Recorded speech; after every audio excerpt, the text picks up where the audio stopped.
第91章羽毛，白色羽毛。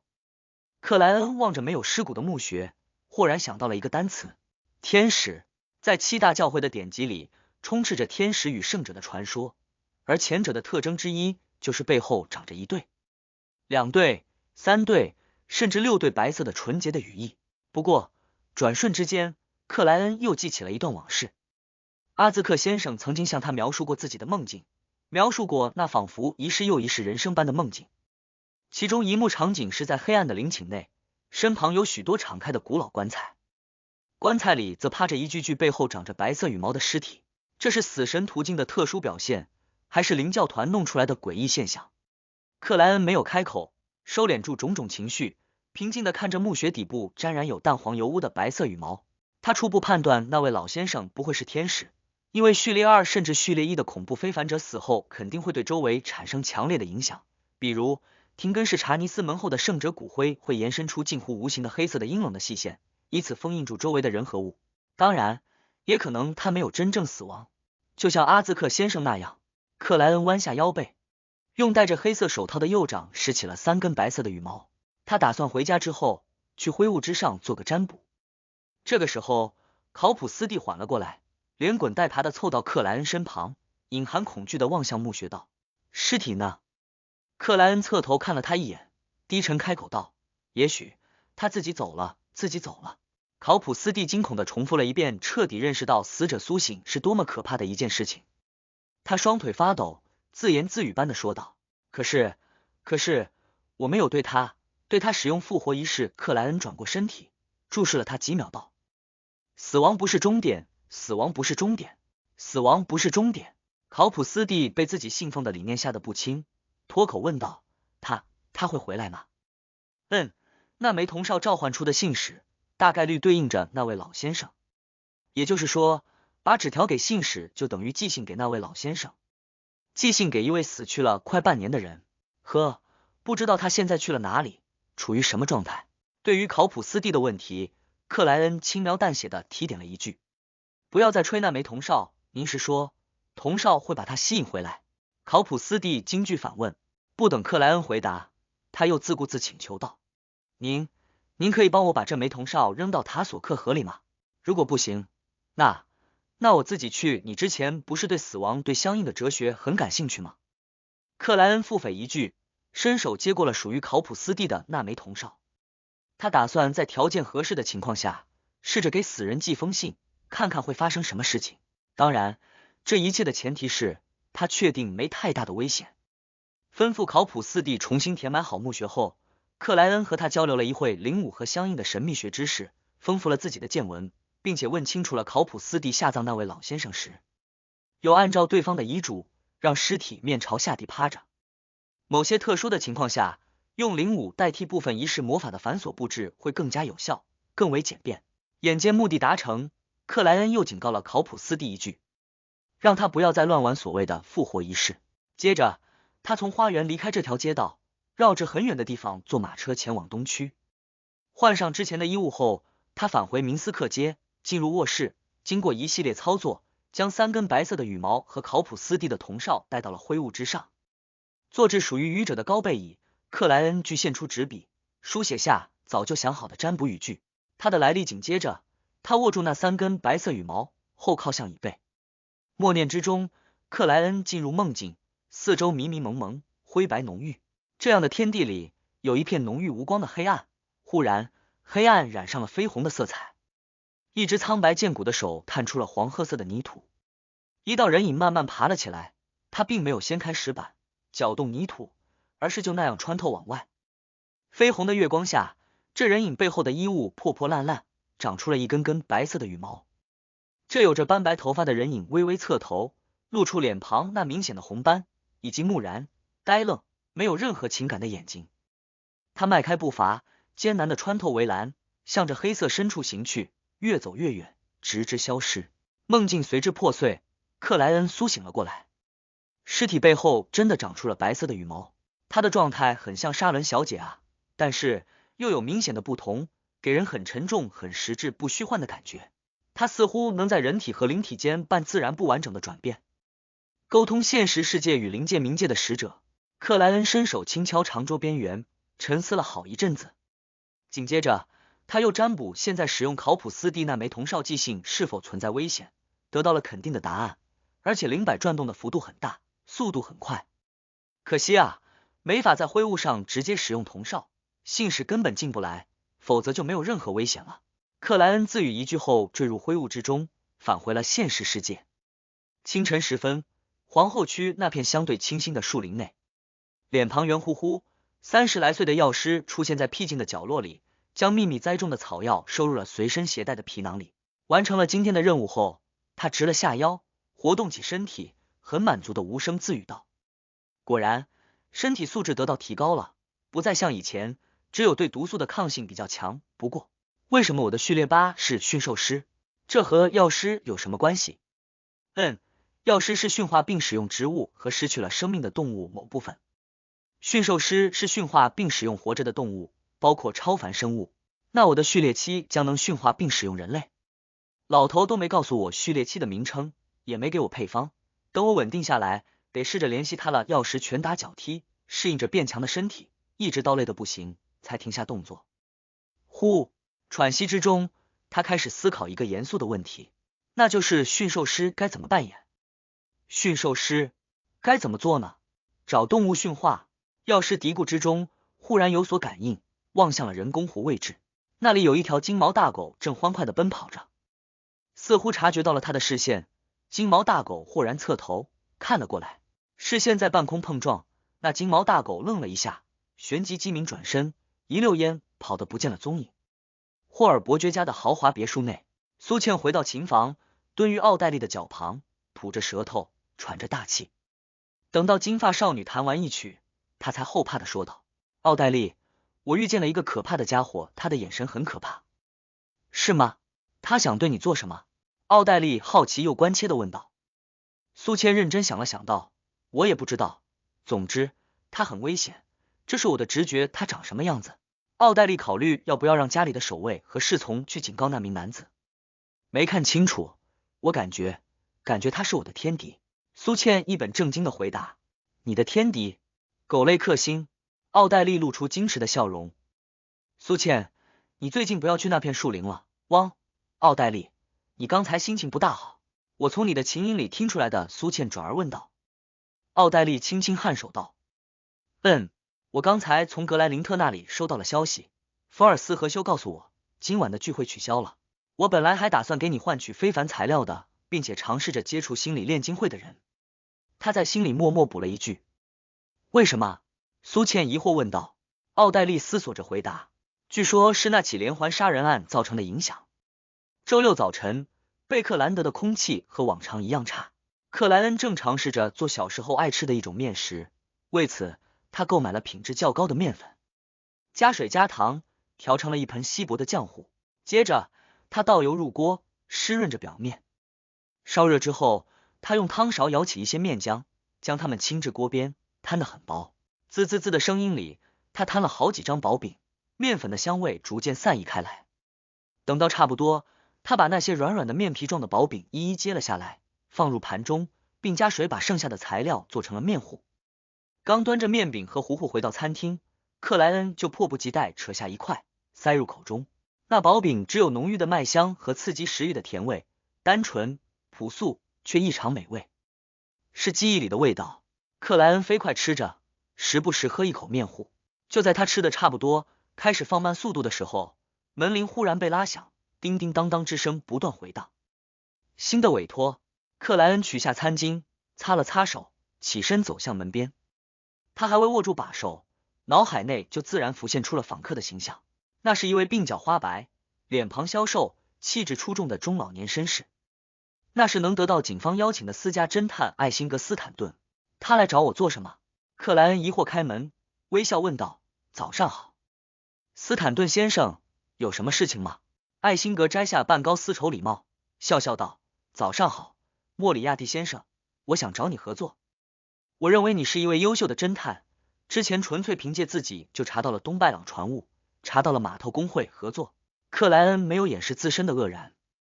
艾辛格点了下黑色手杖，沉声回答道：找出最近连环杀人案的凶手，警方已经给出了悬赏， 2000磅第92章侦探交流会。2000磅，这足以让贝克兰德所有的赏金猎人和私家侦探疯狂。这不比飓风中将麒麟格斯长期漂于海上，属下一堆是伸手就可以触摸到的类型。一位战力比你序列5的大海盗，价值1万金镑，序列6的凶犯怎么也得开3-4千镑的价格才合理啊？难道职业者代罚者对那个杀人犯的判断是序列7的连环杀手，而非正要晋升序列5的准强者？所以2000镑算是溢价不少了。很有可能太阳说那个仪式相当古老，也许大灾变之后他就很少再出现，几大教会和军方都没有类似的资料。这里面存在的问题，女神教会、蒸汽与机械之神教会以及王室奥古斯都家族，还可以说崛起于大灾变。不了解过去，风暴教会可一直坚称自身是最古老之一，难道他们这个最古老依旧在恶魔退回深渊之后？听到艾辛格斯坦顿的话语，克莱恩心里最先闪过的就是对悬赏金额的评估，接着发散开思绪，联想到许多事情。你的意见是什么？艾辛格见夏洛克·莫里亚蒂似乎有点走神，遂追问了一句。我的意见？克莱恩一时有些为难。正常的私家侦探肯定会答应，这既有丰厚悬赏的缘故，也有对面是知名大侦探的关系与艾辛格建立友情，在圈子里将获得极大的好处。但问题在于，克莱恩并非正常的私家侦探，他担心调查线索的时候碰上负责此事的职业者。虽然我现在蓄了胡须，戴了眼镜，改变了发型，仅是见过几面的职业者肯定认不出我，但万一遭遇的是戴莉女士呢？不答应也不对，显得很古怪，很惹人怀疑。而且我也希望早点抓到那个恶魔，否则不知道还有多少无辜的女孩会遇害。克莱恩斟酌了几秒，微微一笑道，我最近刚接手了一起很麻烦的案子，恐怕没有什么空余的时间。不等艾辛格斯坦顿开口，他又补充道，我可以参与讨论，帮忙翻看资料，分析线索，但应该不会具体去调查，等下再做个占卜。如果确实有问题，那讨论的时候就把发言也省点，当纯粹的观众。说话间，克莱恩迅速有了成型的想法。握着黑色手杖的艾辛格沉吟了一下道，没有问题，这次我召集了10几名侦探，有足够的人手做排查。而我最赞赏你的就是你卓越的推理和分析能力，在没有我这么多资源的情况下，竟然找去了东拜朗船务，找去了码头工会。如果能抓到罪犯，拿下赏金，我会根据每个人的贡献合理的分配报酬。相信我，我在这一行还是有些信誉的。好的，合作愉快。克莱恩主动伸出右手，与对方握了握，并感觉到了艾辛格手掌的干燥和温暖。对一位40-50岁的中老年绅士而言，在贝克兰德的深秋里还能保持类似的感觉，相当不容易。克莱恩据此更加怀疑艾辛格是位非凡者。合作愉快，艾辛格微笑点头。这个时候，克莱恩才发现自己有些失礼，忙堆起笑容道，抱歉，忘记请你进去了。我们喝着咖啡和红茶好好聊一聊。不用客气，我约了那些侦探上午9点到我家讨论案情，我的助手正在那里等着他们。艾辛格掏出一块雕饰复杂、很有机械美感的银色怀表，按开看了一眼道，我们得过去和他们碰面了，没有问题吧？没有问题，我去趟盥洗室，换上衣服就走。此时此刻，克莱恩突然找回了做职业者时打击罪恶、维持秩序、保护民众的感觉。盥洗室内，克莱恩去了灰雾之上，用占卜的办法得到了可以承受的答案。于是他飞快返回现实世界，披上外套，戴好帽子，拿住手杖，跟着艾辛格上了一辆出租马车，并分坐左右。艾辛格看了他一眼，仿佛在思考般问道，我很好奇，你是怎么发现西贝尔被杀案与东拜朗船务、与码头工人协会有关的？我就没有发现，那是一个误会。克莱恩认真思考起该怎么编织谎言的问题，他噙着笑容，颇为含糊的回答道，主要是先判断西贝尔的死亡源于模仿犯罪，这一点得益于麦克约瑟夫记者的帮助，确认了这件事情，再根据西贝尔返回金玫瑰的路线，以及另外的一些线索，我就有了相应的猜测。于是假扮记者去调查。艾辛格轻点了下头，没再浪费时间在这个话题上，转而详细的介绍连环杀人案的情况。这比报纸上描述的更加详尽，尤其最新的那一起。时间在讨论和交流里过得飞快，马车抵达了希尔斯顿区一栋略显陈旧的建筑。这栋房屋的采光不是太好，即使今天的贝克兰德没什么雾气，他也显得颇为阴暗。艾辛格斯坦顿领着克莱恩穿过还算宽敞的客厅，进入了壁炉已经被点燃的起居室。克莱恩环视一圈，看见了15、16位侦探，他们坐满了起居室内每一个可以坐的位置。夏洛克，一道惊喜的声音响起，似乎和克莱恩很熟。谁？克莱恩略感愕然地望了过去，发现昨天才分别的斯图亚特侦探竟然出现在了这里。他仔细再瞧，又辨认出了之前负责保护亚特鲁的卡斯兰纳侦探与他的助手利迪亚。真是巧合啊！克莱恩上翘嘴角，含笑靠近斯图亚特。斯图亚特往旁边挤了挤，空出半个屁股的座位，拍了拍道：“也许不是巧合，我之前看某本杂志提过，心理学里有一种叫共识性的现象，想到就会发生。哈哈，开玩笑的。”这时，艾辛格对在场众位侦探介绍道：“这位是夏洛克·莫里亚蒂先生，一位出色的侦探。”有了他的背书，卡斯兰纳等人望向克莱恩的目光里明显多了几分信任，认为他确实是优秀的私家侦探。克莱恩颔首回应后，坐到斯图亚特的旁边，随口问道：“你们的委托结束了？”“是的，亚特鲁的情况好转，那些坏朋友似乎也出了问题，不再可能威胁到他，所以我们就失业了。”斯图亚特哈哈一笑道：“我本来想休息几天，结果遇上斯坦顿先生召集，于是过来瞧一瞧。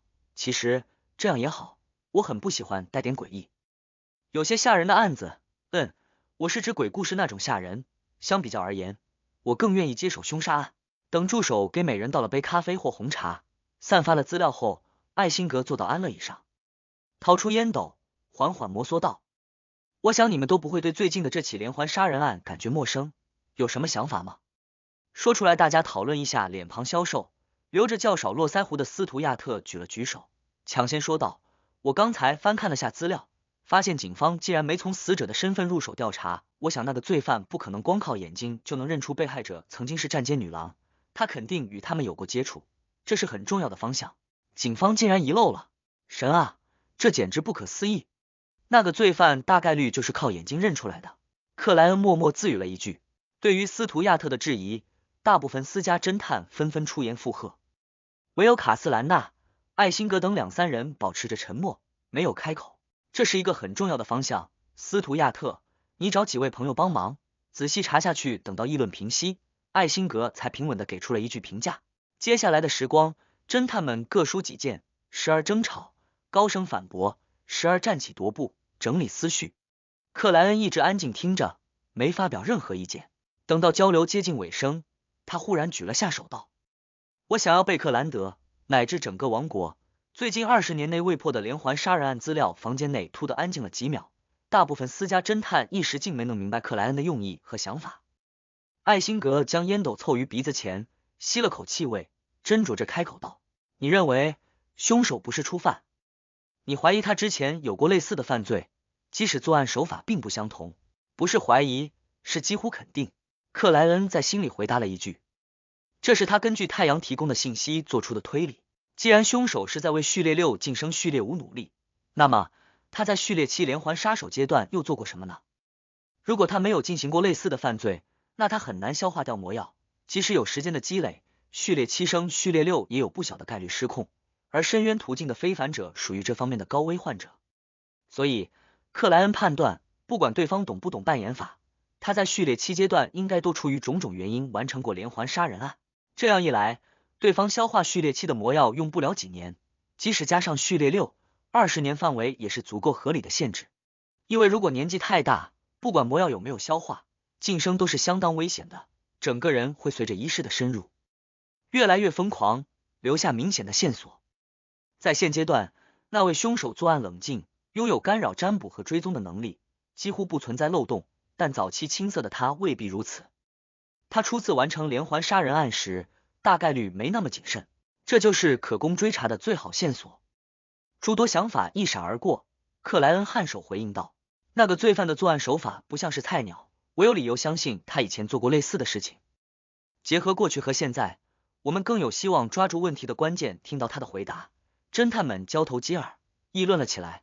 艾辛格在短暂的沉默后，由衷赞叹道：“很棒的思路。”第93章，巨人主教。傍晚时分，克莱恩坐到起居室的安乐椅上，就着壁炉的温暖。拿起了艾辛格助手刚送过来的资料。他上午的思路得到那位大侦探赞扬后，卡斯兰娜立刻就表示自己也需要一份类似的资料。斯图亚特则低声感叹，说自己之前就从克莱恩面对亚特鲁那起案子时的镇定和从容，相信他是一位优秀的侦探，但没想到的是他会如此出色。与此同时，他告诉克莱恩，如果需要人手，需要帮忙，可以去找他。他在贝克兰德的侦探圈子里认识不少朋友。艾辛格斯坦顿也承诺会立刻联络警察部门，争取在天黑之前将相应的资料提供给需要的侦探。他果然非常有信誉。下次塔罗会上，我得让世界询问小太阳，问清楚序列六恶魔的特点，问清楚这个序列的非凡者拥有什么能力。之前没想掺和，忘记搜集相应的情报，现在既然决定帮忙，那就得有备无患，以免遇到危险都不知道怎么回事。克莱恩沉吟几秒，低下脑袋，在煤气灯的光芒下翻看起最近20年整个鲁恩王国未破的连环杀人案，而这比他预想的少很多。贝克兰德4起，其他城市总计5起，加起来一共才9起。虽然这个世界还没出现验 DNA 这个概念，更缺乏许多必要的刑侦技术，但在大地的推动下，已经有了比较成型的指纹学，而且这里还有通灵、占卜、入梦等超凡手段。单独的杀人案不涉及贵族、富豪、官员的情况下，警察部门往往不会求助于3大教会的非凡小队。可连环杀人事件影响非常恶劣，容易造成恐慌，他们必然会做出最明智的选择。这样一来，20年内未破的连环杀人案只有几起是符合道理和逻辑的。克莱恩迅速想明白了缘由，他收敛住思绪，一起案子一起案子的翻阅，在信息不足无法占卜的情况下，他初步挑选出了2起可能与当前事件有关的连环杀人案，打算以此做初步的切入点。一起案件发生于4年前，共有5名遇害者，都是单身且带着一个孩子的妓女，他们死前有被虐待，但却缺乏和人发生关系的痕迹。当时负责的警察认为，凶手肯定认识那些妓女，否则不可能精准的挑选出单身带着一个孩子的类型。他们从居住在附近的人和几位妓女的常客入手，确定了一些嫌疑人，但最终还是没找到真正的杀人犯。虽然卷宗上只是略微提了那么一句，但克莱恩明显看得出来，他们请了3大教会的非凡者帮忙，可惜的是依然没能破案。凭借深渊途径的非凡能力，看出女性曾经有堕落痕迹，并不违背神秘学。看出对方是妓女亦然，可没道理看得出对方目前单身，有且只有一个孩子。警方的思路是对的，那问题出在哪里呢？真正的凶手像我一样，能对抗入梦、占卜、通灵，逃避过了中低序列职业者或者带发者的排查。有可能，虽然几大教会不缺乏对连环杀手的了解，但对方也许有别的奇遇。克莱恩从自己的角度出发，挑出了一些问题。我这是以同类的方式在分析他们啊，没有辜负莫里亚蒂这个姓。他自嘲2句，决定优先目标依然是那4位嫌疑人。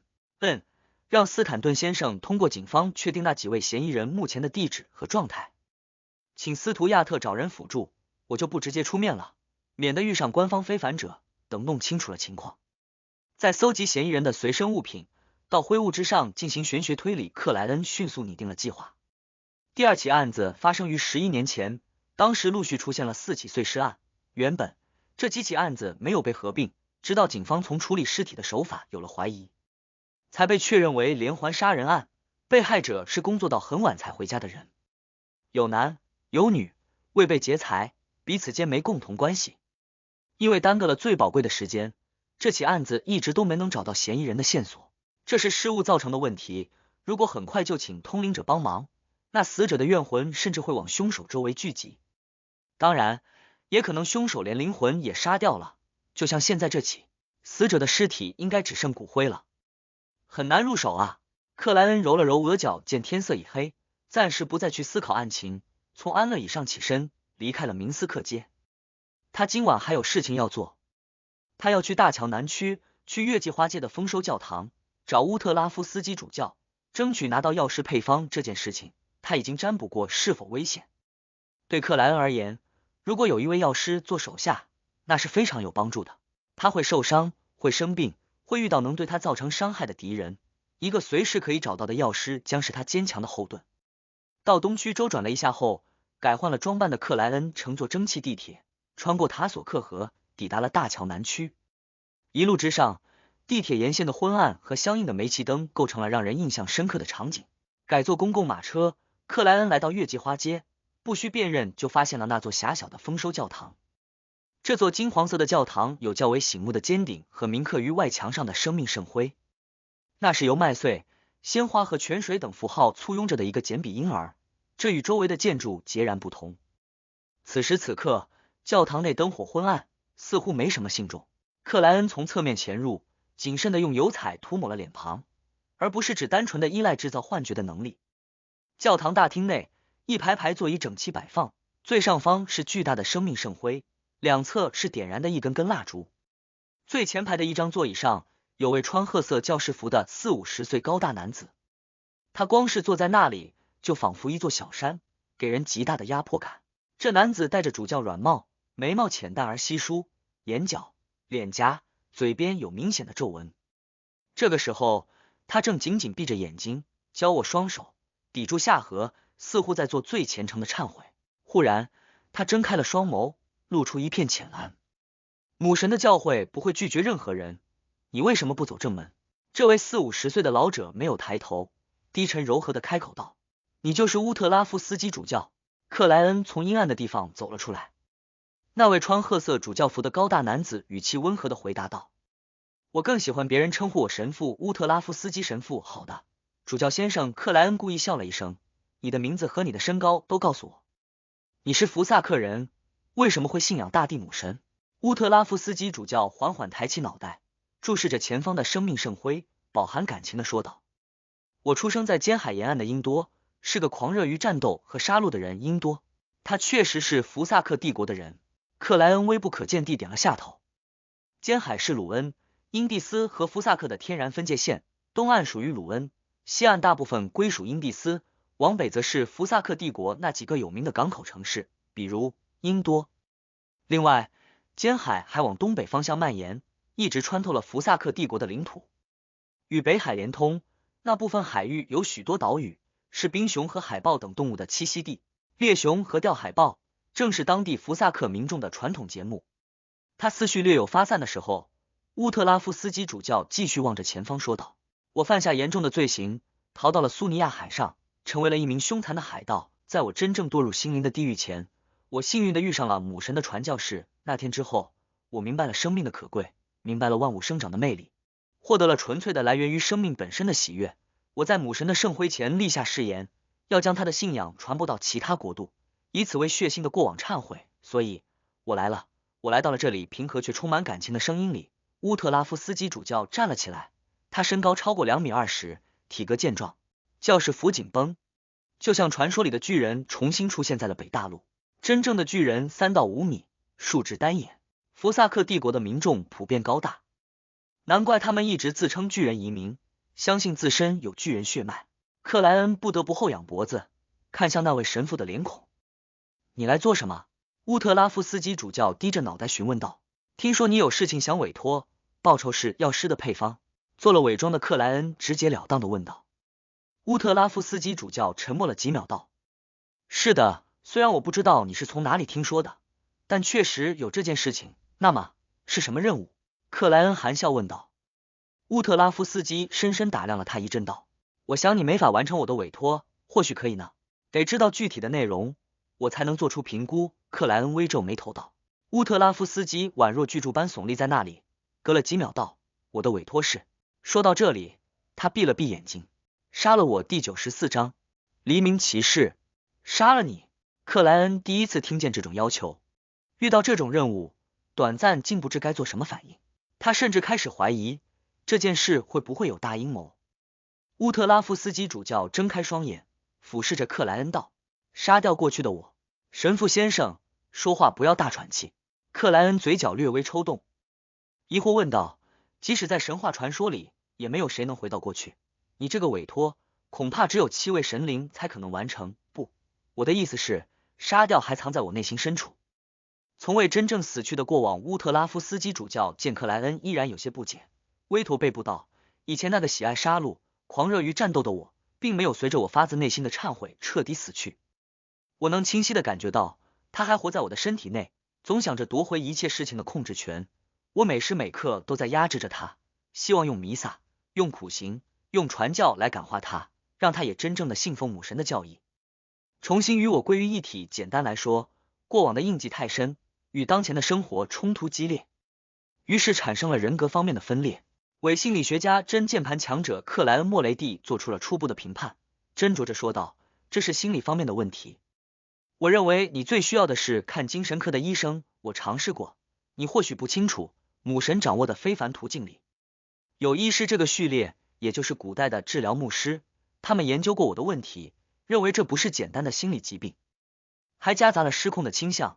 如果过去的我最终战胜了现在的我，我毫无疑问会失控，会变成怪物。”乌特拉夫斯基叹了口气道：“那你需要的是观众途径的序列7，心理医生。”克莱恩想了想道：“你的话语让我相信，你找到了解决的办法，只是缺少一个合适的执行者，对吗？”“是的，这些年里，我除了传教，还在寻找能帮助我的人和物。最终，在母神的庇佑下，我得到了一件非常神奇的物品，据说是古老年代里某条巨龙的遗物。”乌特拉夫斯基见克莱恩并没有被吓走，带着几分希望的回答道：“它能让持有者进入目标心灵的最深处，或者说梦境的最底层，并把相应的场景实质化，那样你就可以直接看见过去的我，然后通过战斗消灭掉它。那种特殊的状态下，他一旦真正死亡，就不会再出现了。不愧是神秘世界，还能以这种方式治疗人格分裂。”克莱恩暗自感慨了一句，谨慎问道：“这有什么限制？或者说会对持有者造成什么伤害？你为什么认为我无法完成这个委托？”乌特拉夫斯基主教低头看着克莱恩道：“一旦使用那件神奇物品，持有者本身虽然会保持住清醒，但心灵或者说梦境有许多层。过去的我能充分利用这一点欺骗你，甚至反过来猎杀你，而超过预定的时间后，5分钟，那件神奇物品会使你彻底迷失，精神再也无法回到身体内，成为他的祭品。这样一来，你会变成植物人。另外，因为场景的实质化，如果你在心灵最深处，或者说梦境最底层被杀死，也会出现类似的后遗症，等同于真正死亡。相信我，过去的我比你预想的要强大很多。这样啊，但是你的问题对我来说压根儿不是问题。我是能在通灵和梦境里自主保持清醒和理智的人，即使那件神奇物品想让我彻底迷失，也不用太担心，只要还有挣扎的余地，我就能逆走4步并诵念尊名，直接去灰雾之上。问题是，过去的乌特拉夫斯基主教有多强大？我击败他的把握有多大？与实质化的心灵世界战斗又有什么限制和禁忌？”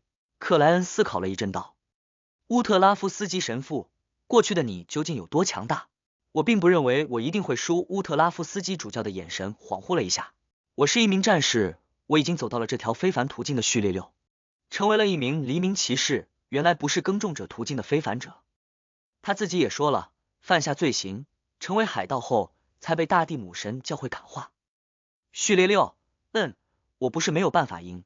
魔术师是那种只要提前做好准备，会强力许多的类型，而且基于我的特殊心灵深处或梦境最底层，都算得上是我的主场。”克莱恩沉吟几秒道：“那件神奇物品会削弱他吗？”“会，但那里毕竟是他活动的主要区域，这种削弱不会太大，顶多就像是他已经较为激烈的战斗过一场。”乌特拉夫斯基回忆着之前的尝试。“那我把握就更大了。”克莱恩继续问道：“在那种特殊的环境下战斗，有什么需要注意的？”“和真实的战斗一样，有效的进攻始终有效，幻觉依旧是幻觉，不过必须注意一点，它随时可能带着你进入另外几层梦境，从而制造出难以分辨真假的情况。”乌特拉夫斯基主教强调了一句：“所以你至少得是序列6或者某些特殊的序列7，才有可能完成这个委托，而且风险不小。如果不是我曾经以母神圣物为凭依历史，传教有成前，不向教会请求帮助，事情不会这么困难。这样啊，我倒是不怕梦境叠梦境的情况。”克莱恩勾勒嘴角道：“最后一个问题，黎明骑士战斗的特点有哪些？”乌特拉夫斯基主教扯动有着不少皱纹的脸皮，唏嘘道：“这对非凡者来说是需要绝对保密的事情，不过只要参与的战斗足够多，别人往往也能总结出来，而且你知道的越详细，成功的可能就越高，对吧？”“是的，克莱恩坦然点头。乌特拉夫斯基主教用一种回忆的口吻道：黎明骑士拥有巨人般的力量，能让周围40-50米的范围内布满晨曦。这些晨曦既可以破除幻觉，也具备一点点驱散怨魂幽影的特殊，甚至能削弱恶灵。它能于体表凝聚黎明铠甲，这相当于精炼的全身盔甲，却没有明显的重量，不会影响行动。如果被破坏，恢复需要一定的时间。它还可以凝聚不同的武器，最强的是一把双手巨剑，它往往被称呼为晨曦之剑，锋利、坚固，每一击都有净化的效果。除此之外，黎明骑士还有一种非凡能力，那就是制造光之风暴，它能直接摧毁人体，消灭怨魂，创伤恶灵。超凡能力不算多，但都很克制我啊，属于攻击力强、防御较高且不怕幻觉的类型。好的地方在于，除了面对怨魂幽影，黎明骑士的神秘度很低。克莱恩边听边在脑海内推演着战局，寻找最有把握的方式。他心里的神秘度之诡异、古怪、匪夷所思、难以理解的程度。乌特拉夫斯基主教静静看着他，没有催促，没有驱赶。逐渐有了想法后，克莱恩抬起脑袋，仰望道：也许我可以试一试，但前提是我得先离开几分钟，确认你有没有撒谎。乌特拉夫斯基主教略显愕然的回应：没有问题，不过我必须再次提醒你，虽然不知道你的信心从哪里来，但绝对不要轻视过去的我。他非常擅长战斗，我不会拿自己的生命开玩笑。克莱恩以手按胸，行了一礼，接着退出丰收教堂，就近找了个僻静无人的地方，快速去灰雾之上做了次占卜。得到有一定危险但还算可以承受的答案后，他立刻返回了现实世界。前后加起来，在灰雾之上也就耽搁了10几20秒的时间。紧接着，克莱恩重新进入丰收教堂，对屹立在原地的乌特拉夫斯基主教道：我接受这个委托。乌特拉夫斯基主教凝望了他一阵，缓缓开口道：如果成功，我不仅会给你药师的配方，还将赠送你一件没太大负面影响的神奇物品。克莱恩先是愣了一下，旋即由衷的赞叹道：神父先生，您真是一位慷慨的人。乌特拉夫斯基主教没再多说，从褐色教士服的隐蔽口袋里取出了一截奇异的蜡烛。那小半根蜡烛的外层像是裹着一圈人皮，但又凸显出了好几个疙瘩。它的烛蕊只得一个指节高，通体漆黑，分出了细微而密布的鳞片状花纹。你用灵性点燃它。乌特拉夫斯基将那小节奇异蜡烛递给了克莱恩。克莱恩并没有立刻按照他的说法去做，转而拿出火柴盒，抽了几根放入裤兜里，并哗然吹灭几根，丢到教堂不同角落。然后他调整了纸人、便签、长条纸、阿兹克铜哨和各种符咒的位置，这是根据他预想的最恶劣的处境做的准备。完成这一切后，克莱恩打了个响指，让指尖冒出一节淡蓝色的灵性火焰。滋！他将火焰凑到那小半根蜡烛的顶端，看着漆黑的烛蕊腾得亮起。四周的一切似乎没有任何改变，但克莱恩却清醒地认识到自己进入了心灵世界。他看见正前方的乌特拉夫斯基主教依然站在原地，超过2米20的健壮身体极具压迫感。这位忏悔的主教俯视着对面，脸庞的肌肉一点点扭曲，神情随之变得异常凶恶。紧接着，克莱恩发现四周光影飞快幻化，感觉自己正经历一场真实的激烈的战斗。啪！战斗的最后，乌特拉夫斯基主教重重倒地，鲜血横流，没有了气息。清醒而理智的克莱恩木然看着这一幕，嘴角抽搐了一下，无声评价道：表演的很专业，但我知道这是梦中梦第95章，有准备的魔术师。克莱恩此时在低头，已看不见手中那裹着人皮般饰物的奇异蜡烛，但鼻端却始终萦绕着大而微甜的香味。他无视着倒在血泊里的乌特拉夫斯基主教，拿出火柴盒，唰的点燃了一根。随着那一朵火花的亮起，地面的血液迅速消失，凌乱的教堂大厅重新变得整整齐齐。巨人般的乌特拉夫斯基缓慢爬了起来，俯视着克莱恩，脸庞扭曲的说道：竟然没有效果，难怪你敢接这个委托，不过这是你的不幸，我本来不想杀掉你的。他说话间，教堂两侧的一根根蜡烛光芒出现了明显的摇曳，整个大厅陡然变亮，但却柔和不赤，就像夜色刚进时的晨曦照了进来。看不见的灵在飞快消逝，克莱恩没有废话，丢掉火柴，鼓动腮帮，模拟出声响，砰！无形的空气弹激射而出，重重的打在了乌特拉夫斯基主教的胸口，打出了鲜明回荡的脆响，但是那位巨人主教不知什么时候已穿上了一套笼罩住全身的银白色盔甲、护手、胸甲、冠饰头盔，不一而足。此时此刻，他胸口位置的银白金属被打出了蜘蛛网般的裂纹，但却没有彻底破碎，甚至还在缓慢的复原着。砰砰，克莱恩连续发声，制造出首尾相连的2枚空气弹，让他们依旧奔向敌人的胸口，试图依靠不断的打击，彻底击破那里的防御。可是他却看见乌特拉夫斯基主教手中多了一把沉重宽厚、仿佛光芒凝聚成的巨剑，并用它灵巧的格挡下了2枚空气弹。当当之声难分前后，近乎融为一体。哐当，乌特拉夫斯基仅是前跨一步，就踩得教堂似有摇晃。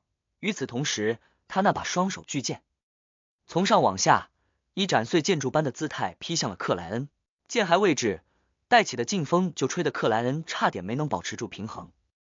恐怖的力量闪过这么一个念头的时候，克莱恩已熟练地往旁边跃了出去，并弯腰团身，为就地翻滚做好了准备动作。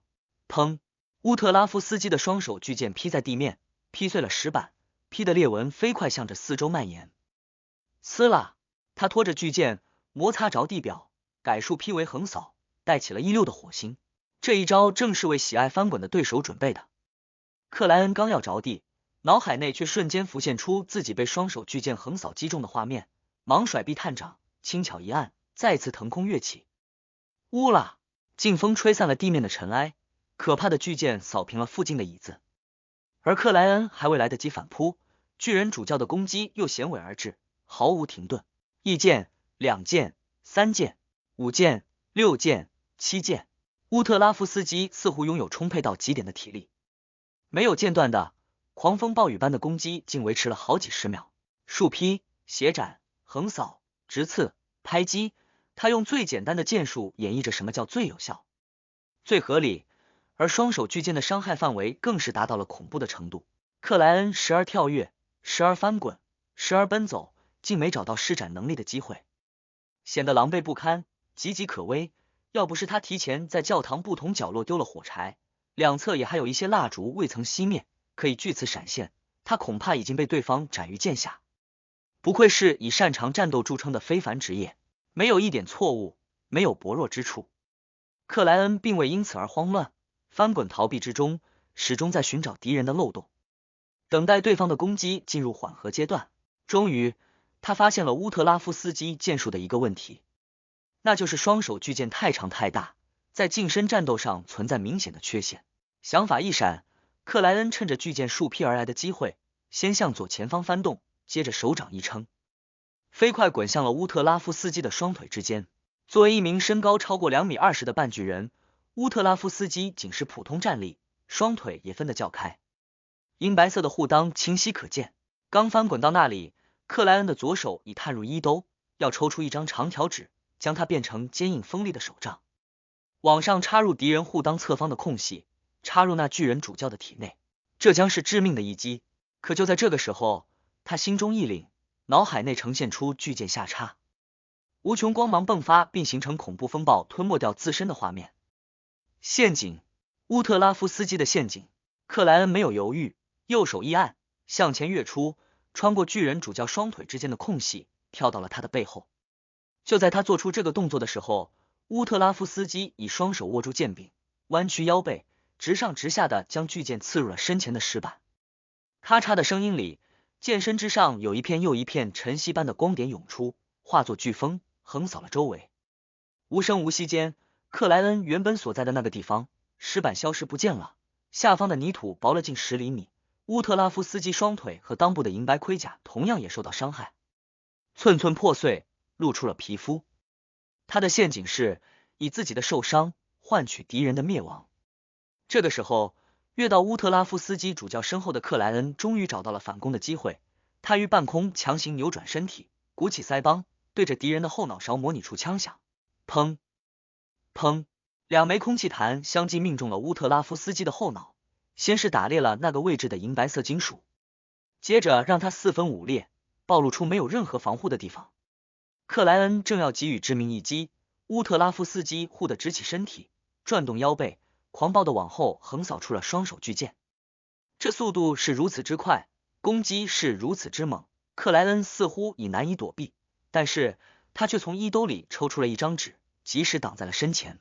当巨剑与纸张的碰撞，竟发出了金属被重重打击的声音，清脆的回响震耳欲聋，冲塞满了整座教堂。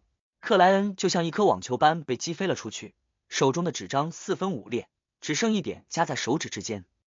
身在半空，他立刻又面对起乌特拉夫斯基狂暴迅捷、没有停顿的追击，形势岌岌可危。不过他却没有丝毫的慌乱，只是抖了下手腕，那点纸屑腾的燃起，火光飞快膨胀，彻底笼罩住了克莱恩。巨剑切断了这团火焰，可没有产生任何伤害，只是制造出了一点点火星。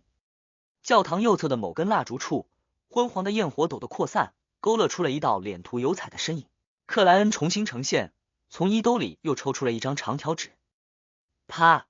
他手腕一抖，纸张变成了坚韧的鞭子，鞭子的表面还燃烧着赤红的火焰。啪！啪！啪！克莱恩远远挥鞭，抽击巨人主教，但他的武器在那蒙着光亮的双手巨剑格挡和攻击下，迅速四分五裂了。而这正是克莱恩的目的。啪！啪！啪！他连打响指，让地面腾起了一道又一道火束，以此阻拦着乌特拉夫斯基，并灼烧对方没有了护甲的双腿。黎明铠甲的恢复是相当缓慢的，火苗吞吐间，乌特拉夫斯基的双腿被烧出了焦黑的痕迹，并有赤红在往上流窜。可是这没有影响到巨人主教的敏捷，他忽地低吼一声，就像一列蒸汽火车终于加速到了最高点一样，又快又重又猛地撞破重重火焰，冲到了克莱恩的面前。这速度快得不可思议。紧接着，乌特拉夫斯基的双手巨剑崩裂了，化作一片片光斑，横扫向四周。几乎是瞬间，克莱恩就陷入了必死的处境。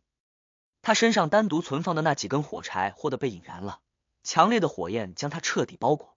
但是这没有光之风暴席卷的速度快，赤红刚有呈现，立刻就被吞没。克莱恩的身体随之四分五裂，寸寸消泯，不过他们却失去了厚度，变成了碎纸。乌特拉夫斯基的身后，一束赤红的火焰腾起，克莱恩从里面走了出来。他掏出另一侧衣兜内的火柴盒，丢向了敌人，似乎要一次引燃剩余的全部火柴，并通过狭小空间的束缚，制造某种程度的爆炸。而这火柴盒指向的位置，正是乌特拉夫斯基没有了保护的下身。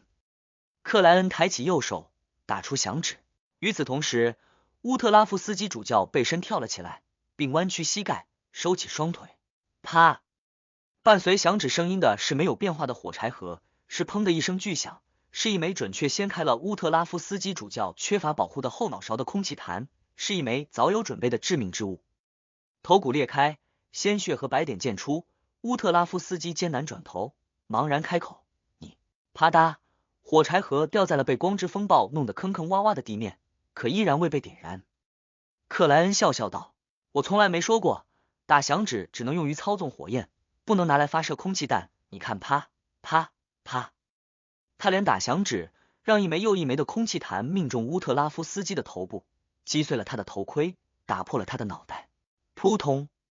乌特拉夫斯基失去气息，重重倒在了地上，教堂大厅都为之轻微晃动。啪！克莱恩转过身体，又打了个响指，地面那盒火柴随即爆开，化作赤红的火焰，埋葬了乌特拉夫斯基那具巨大的尸体。克莱恩没有去感应奇异蜡烛的存在，直接依靠本身的清醒和理智，强行走出了心灵最底层。他的身后，尸体包裹赤红，火焰熊熊燃烧，世界一寸寸瓦解。